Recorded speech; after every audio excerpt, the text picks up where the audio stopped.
저는 이번 시간을 통해서 이주민 선교의 이모저모를 좀 같이 나누고자 합니다. 이주민 선교는 하나님의 선교다. 하나님의 선교는 이주민 선교다. 이런 주제를 가지고 또 나누고, 그리고 또 이주민 선교에 있어서 로드맵, 그리고 역파송, 비즈니스 에즈 미션, 그리고 비전 트립, 이런 주제들을 다양하게 다루면서 세계 선교와 또 한국 선교의 한 이슈가 되어 있는 이 이주민 선교를 우리가 앞으로 어떻게 풀어갈 것인가를 고민하고 또 함께 생각하는 그런 시간이 되었으면 좋겠습니다. 안녕하세요. 안산에서 새생명 태국인 교회를 섬기고 있는 홍광표 목사입니다. 여러분, 요즘 밖을 나가시면은 많은 이주민들이 보이죠. 다양한 나라에서 정말 많은 사람들이 한국에 와 있는 것을 볼 수 있습니다. 그런데 이러한 현상은 단순히 우리나라에서만 나타나는 것은 아닙니다. 전 세계적인 현상이죠. 글로벌이라고 하는 단어가 나온 이후에 함께 나타나는 주된 현상 중에 하나가 바로 이주 현상이라고 할 수 있습니다. 그리고 그 이주 현상을 통해서 많은 나라에서 여러 가지 또 많은 문제들을 또 만나게 되기도 합니다. 그래서 유엔은 전 세계 수억 명의 사람들이 이주하고 새로운 정착을 또 하고 또다시 이주하고 하는 이 현상에 대해서 주목하고 있고요. 그리고 또 세계 선교를 말하고 있는 로잔에서도 바로 이 디아스포라 선교, 이주민 선교를 주목하고 있습니다. 그리고 오늘 우리 KWMA 한국 선교협회에서도 동일하게 이주민 선교를 주목하고 있습니다. 그렇다면 왜 이주민 선교에 대해서 이렇게 주목해야 하는 것일까요? 저는 먼저 이 부분에 대해서 하나님의 말씀을 통해서 조금 점검을 해보고자 합니다. 하나님의 선교는 어떤 걸까요? 하나님의 선교. 여러분 생각해 보셨어요? 하나님의 선교는 어떻게 시작이 될까? 하나님의 선교는 누구로부터 또 시작을 하고 있는가? 어떠한 사람을 하나님은 찾고 계시는가? 보통 우리는 선교를 이야기할 때 아브라함을 많이 언급을 합니다. 하나님이 아브라함을 택하세요. 한 사람, 아브라함. 제일 먼저 하시는 작업이 뭘까요? 바로 본토 친척 아비집을 떠나게 하시는 거예요. 그를 찾아가서 하나님을 만나시고 그에게 하나님의 하나님 되심을 얼마든지 나타낼 수 있는데 굳이 하나님께서 아브라함을 부르시고 본토 친척 아비집을 떠나게 하는 작업을 먼저 하시는 그 이유는 뭘까요? 왜 하나님은 아브라함을 이주민이 되게 하실까요?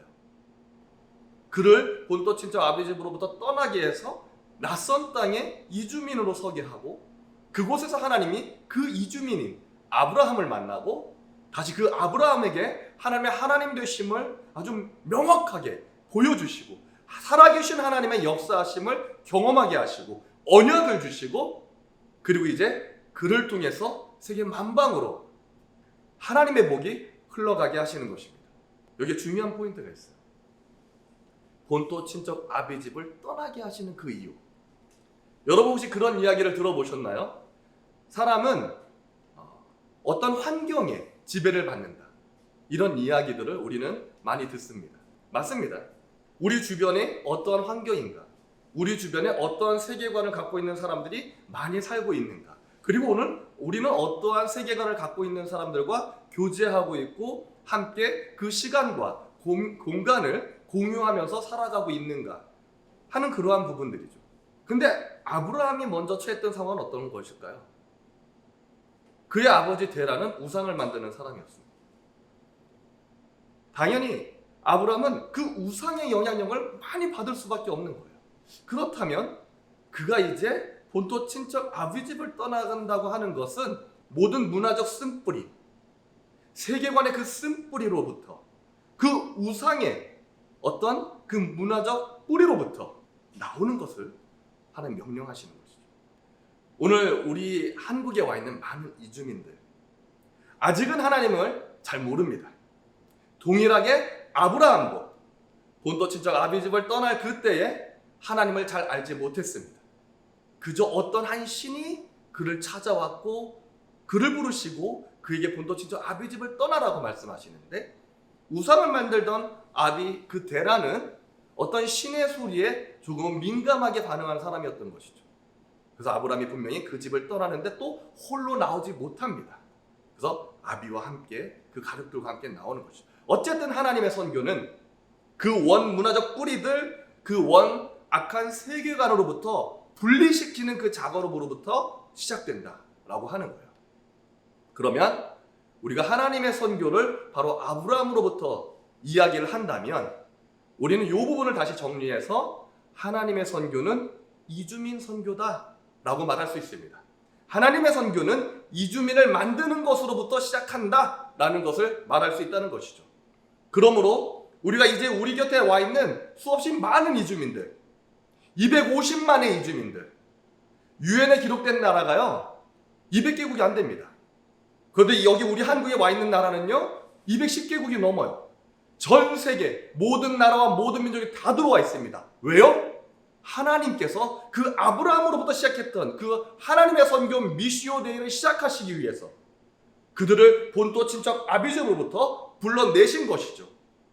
그 이유를 하나님이 어떤 것으로 사용하시든 그것이 어떤 경제적인 어떤 현상 때문에 또는 정치적인 어떤 이유 때문에 어떤 자연재해로 인해서 어떤 극한 어려움이 임함으로 인하여서 그들이 그것을 떠날 수밖에 없는 어떤 이유가 발생했든 간에 우주 만물을 주관하시고 역사를 주관하시는 하나님은 오늘 그들을 아브라함과 같이 본토 친척 아비집을 떠나게 하셔서 바로 그 모든 악한 쓴 뿌리들, 바로 그 문화적 뿌리들, 세계관의 뿌리들을 하나님께서 끌어내시기 위해서 불러내셨다고 하는 것입니다. 그러면 이제 우리가 이 이주민들을 바라보는 관점이 달라져야겠죠. 단순히 가난해서 돈 벌러 온 사람들이 아닙니다.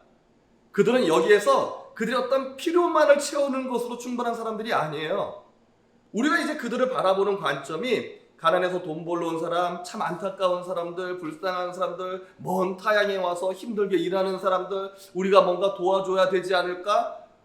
병원에 가면 저분들 제대로 의사소통을 해가지고 제대로 진료 볼 수 있지 않을까? 이런 거 많이 걱정하게 되고 그러면서 한국어 잘 가르쳐가지고 정말 소통이 원활해져서 저런 분들이 일하는 데도 큰 어려움 당하지 않고 또 병원을 가거나 노무적인 관련해서 어떤 문제들이 발생하는 것도 잘 해결해 줄 수 있도록 돕는 그 일들도 물론 중요합니다. 그러나 단순히 우리가 그들을 나그네로 바라본다면 본질적인 우리가 해야 할 그 일들을 놓칠 수 있다는 것이죠. 우리 다시 한번 생각해 보십시다. 이들은 아브라함과 같은 동일한 부르심으로 본토 친척 아비집을 떠나게 된 사람들이에요. 그러면 이분들에겐 무엇이 필요할까요? 그분들은 하나님을 깊이 이곳에서 만나야 합니다. 무엇으로요? 우리가 오늘 먼저 생각했던 것들이 있죠.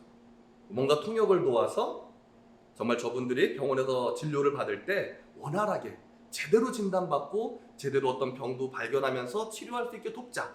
중요합니다. 우리가 그들에게 한국어를 가르쳐서 보다 더 공장 안에서라든가 다양한 그 소통의 상황 속에서 어려움 당하지 않게 해주자. 너무 좋습니다. 그런 것들 다 해야죠. 그러나 그것은 하나의 도구입니다. 어떤 도구요? 하나님을 만나게 하는 도구. 하나님을 만나게 하는 도구. 그러므로 우리 한국의 모든 교회들이 그와 같은 것들을 사용해야 되고 한국에 있는 많은 이주민 교회들 동일하게 그러한 컨텐츠나 방법들을 동원해야죠. 그러나 궁극적으로 해야 할 일은 뭐예요?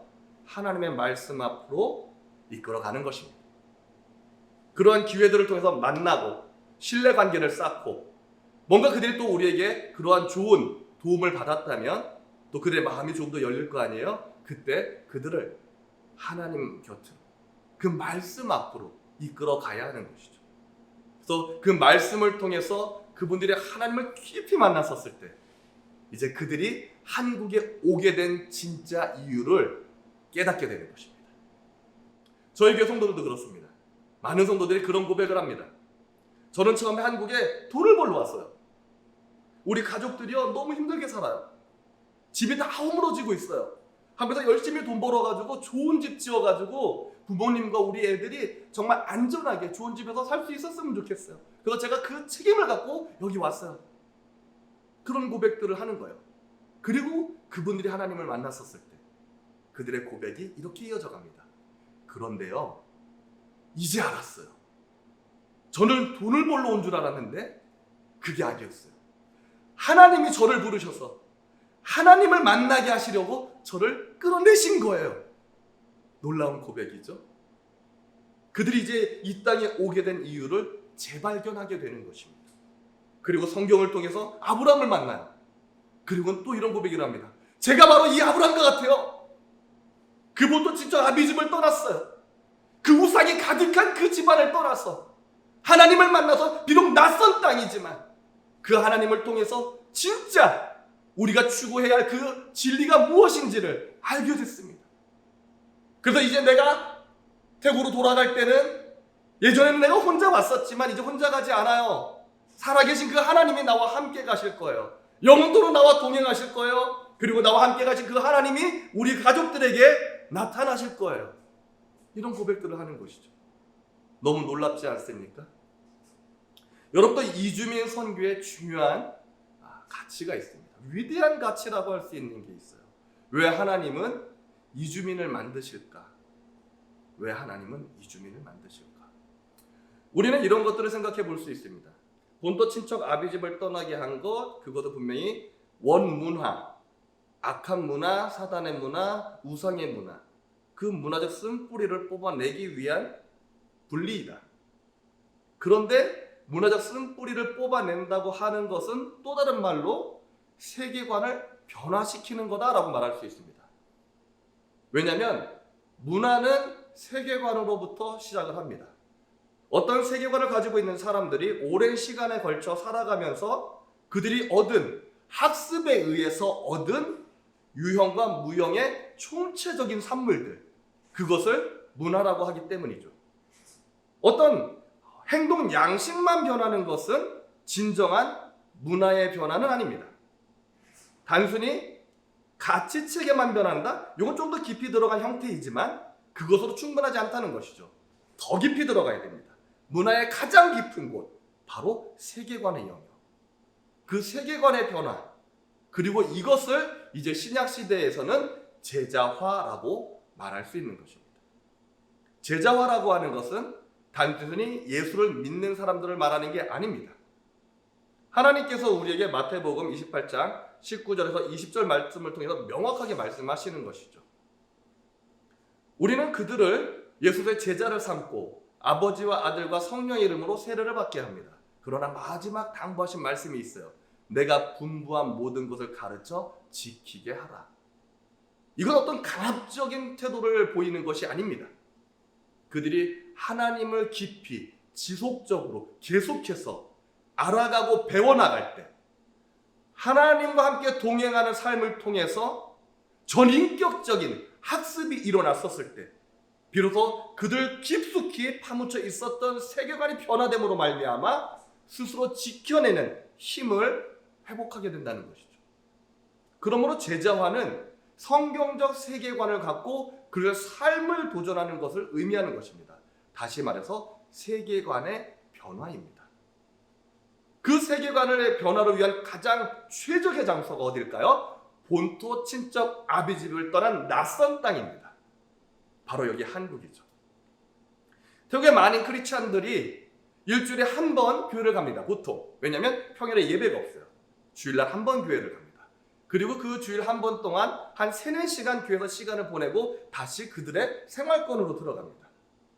그러면 그들은 그리스도의 문화, 즉 성경적 세계관의 사회 속으로 들어가 머무는 시간이요, 일주일에 3-4시간밖에 안 되는 거예요.